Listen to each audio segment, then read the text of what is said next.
Salam Guru Penggerak. Perkenalkan, nama saya Ermelinda Suryani Hertin, SPD SD, calon guru penggerak Angkatan 9 Kabupaten Manggarai Barat. Pada video ini saya akan memaparkan tentang pemikiran filosofis Ki Hajar Dewantara sebagai pemenuhan tugas demonstrasi kontekstual modul 1.1.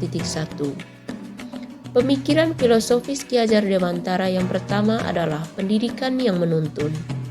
Menurut Ki Hajar Dewantara, tujuan pendidikan adalah menuntun segala kuadrat yang ada pada anak-anak agar mereka dapat mencapai keselamatan dan kebahagiaan yang setinggi-tingginya, baik sebagai manusia maupun sebagai anggota masyarakat.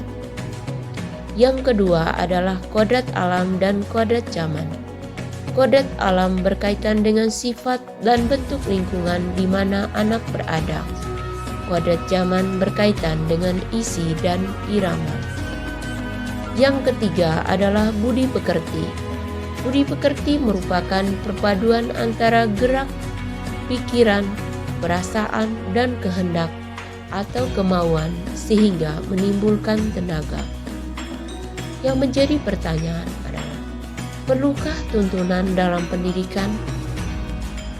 Idealnya pendidikan itu tidak dapat mengubah kodrat anak, tetapi melalui pendidikan, kodrat itu dapat diarahkan untuk menuju kepada perilaku yang positif sehingga anak dapat mencapai kebahagiaan dalam hidupnya, baik sebagai individu maupun sebagai anggota masyarakat.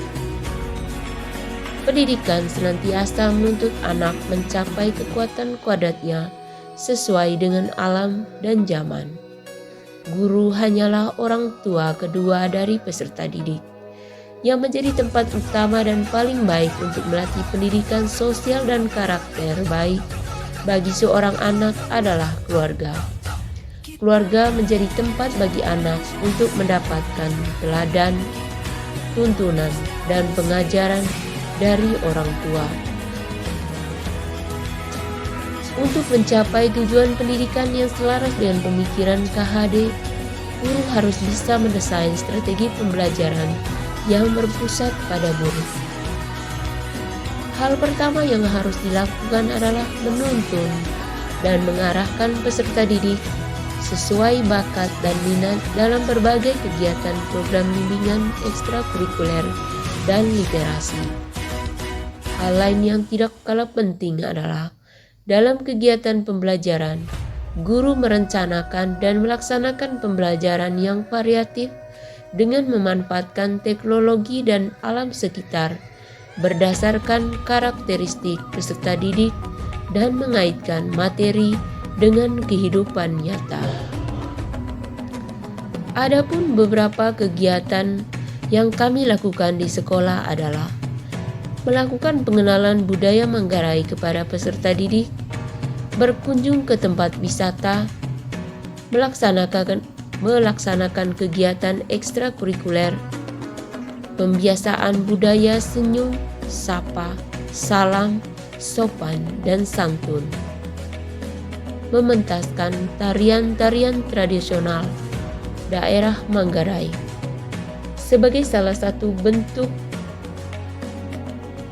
penerapan pembelajaran yang berpusat pada murid, saya juga menerapkan pembelajaran bermain sambil belajar. Dalam melaksanakan tugas yang saya lakukan di sekolah, ada beberapa tantangan yang sering saya hadapi, di mana masih banyaknya praktek pembelajaran yang berpusat pada guru.